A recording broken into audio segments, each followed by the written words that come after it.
Halo, kumaha damang. Saatnya Anda menyimak berita Bandung bersama saya, Auriga Agustina. Sejumlah berita menarik akan kami sajikan untuk Anda. Berikut 3 berita utama hari ini.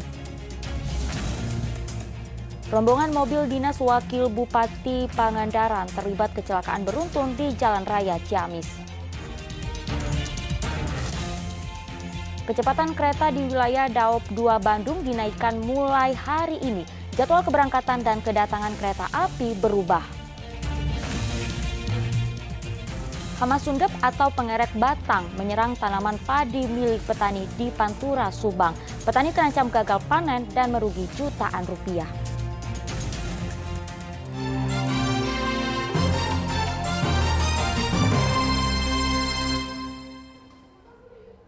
Kita simak informasi pertama, kecelakaan beruntun di Jalan Raya Ciamis melibatkan mobil pengawalan Wakil Bupati Pangandaran dengan truk yang mengakibatkan sopir patwal terjepit. 4 orang dirawat di rumah sakit akibat luka di kepala dan patah kaki.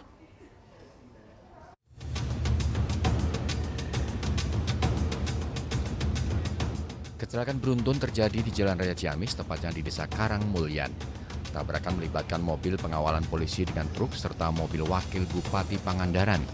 Polisi yang menjadi sopir patwal sempat terjepit pada pintu mobil. Kecelakaan terjadi pada Selasa sore saat rombongan wakil Bupati Pangandaran Ujang Endin pulang ke Pangandaran setelah tugas luar kota. Tepat di tempat kejadian, mobil patwal polisi menghantam truk yang mengakibatkan bagian depan mobil ringsek. Iring-iringan yang melaju dengan kecepatan tinggi menyebabkan pengemudi mobil wakil bupati tidak bisa menghindar dan ikut menabrak mobil patroli. Begitu juga dengan minibus dan sepeda motor yang ada di belakangnya. Mobil polisi itu patah. Jadi tadi satu arah ini semuanya? Jangan remek, satu arah. Remek di depan, dari belakang. Iya. Remek nyerempet mobil patah. Balik ke kanan mobil patah. Tabrak kita truk. Jadi semuanya ini berapa kendaraan yang terlibat kecelakaannya? 3. Tiga. Tiga. Ya. 4 sama motor. 4 sama motor. Ada yang meninggal nggak? Nggak tahu. Ya. Yang parah yang pakai motor. Akang ini dari mana mau kemana, Kang? Saya dari Bojong, pulang ke Bojong ke Ciaralang. Ciaralang. Korban yang mengalami luka-luka dibawa ke Rumah Sakit Khusus Ortopedi RSOP Ciamis. Sementara korban yang dirawat terdiri dari 2 orang di mobil patwal serta sopir dan ajudan wakil Bupati Ujang Endin. Keempat korban masih menjalani observasi akibat luka benturan di kepala. Sementara sopir mobil patwal mengalami patah kaki akibat terjepit. Hingga saat ini polisi masih menyelidiki kasus kecelakaan beruntun ini yang melibatkan mobil patwal wakil Bupati Pangandaran tersebut. Wakil Bupati terkonfirmasi selamat dan langsung pulang karena hanya mengalami luka ringan. Kondisi dari Pak Wakil Bupati sendiri gimana, Pak? Sementara kalau nggak salah tadi ada rekan menyampaikan kalau yang bersangkutan Pak Wakil Bupati sudah dibawa ke kediaman ya, insya Allah pemeriksaan medis di kediaman. Oke. Tapi kondisi sehat-sehat ya Pak Wakil Bupati? Mudah-mudahan, insya Allah. Seorang korban lain yaitu pengendara sepeda motor masih menjalani perawatan di RSUD Ciamis karena hanya mengalami luka ringan. Eko Setiabudi melaporkan dari Kabupaten Ciamis. Ya, masih soal kecelakaan lalu lintas yang melibatkan warga dengan mobil berplat merah. 2 pengendara sepeda motor bertabrakan dengan mobil berplat merah milik pejabat Pemkot Banjar di Jalan Raya Cikoneng, Ciamis. 1 korban dirujuk ke RSUD Tasikmalaya karena patah tulang.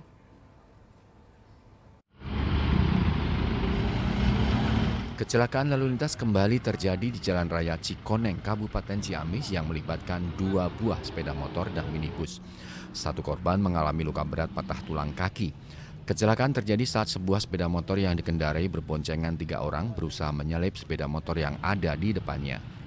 Namun sepeda motor di depannya berbelok ke kanan sehingga sepeda motor yang berboncengan 3 orang tak bisa lagi menghindar dan menabraknya, kemudian oleng ke kanan dan ditabrak sebuah minibus berplat merah milik Pemkot Banjar.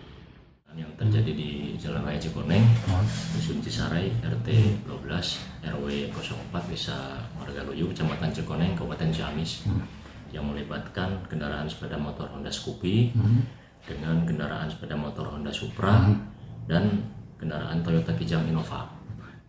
Para korban langsung dievakuasi ke puskesmas, sedangkan pengemudi sepeda motor berbonceng 3 orang dibawa ke RSUD Tasikmalaya karena mengalami patah kaki dan luka di kepala. Korban lainnya hanya mengalami luka ringan. Masuk dusun Cisarai, Desa Cikoneng, Kabupaten Ciamis. Yang melibatkan apa dengan apa ini, Pak? Sementara untuk yang melibatkan 2 sepeda motor dan 1 mobil. Kondisi korban gimana, Pak? Kondisi korban untuk sekarang luka untuk pengendara Scoopy. Dibawa kemana, Pak? Dibawa ke rumah sakit mana itu Sukarjo. Soekarjo ya. Kalau pengendara mobilnya gimana, Pak? Pengendara mobil tidak ada, cuma sementara ada kerusakan baik dari sepeda motor maupun mobil. Plat merah ya, Pak ya? Sementara ya.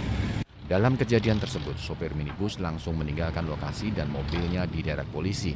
Kedua plat nomor pun sudah dicabut pemiliknya yang bernomor Z34X yang merupakan milik pejabat di lingkungan Pemkot Banjar. Eko Setiabudi melaporkan dari Kabupaten Ciamis. Seorang mahasiswa ditemukan sudah tak bernyawa dengan kondisi tubuh tersangkut batu di aliran sungai kawasan Pangalengan, Kabupaten Bandung Selasa lalu. Korban yang sebelumnya pamit hendak berjalan kaki menyusuri pinggiran sungai dinyatakan hilang hari Minggu lalu.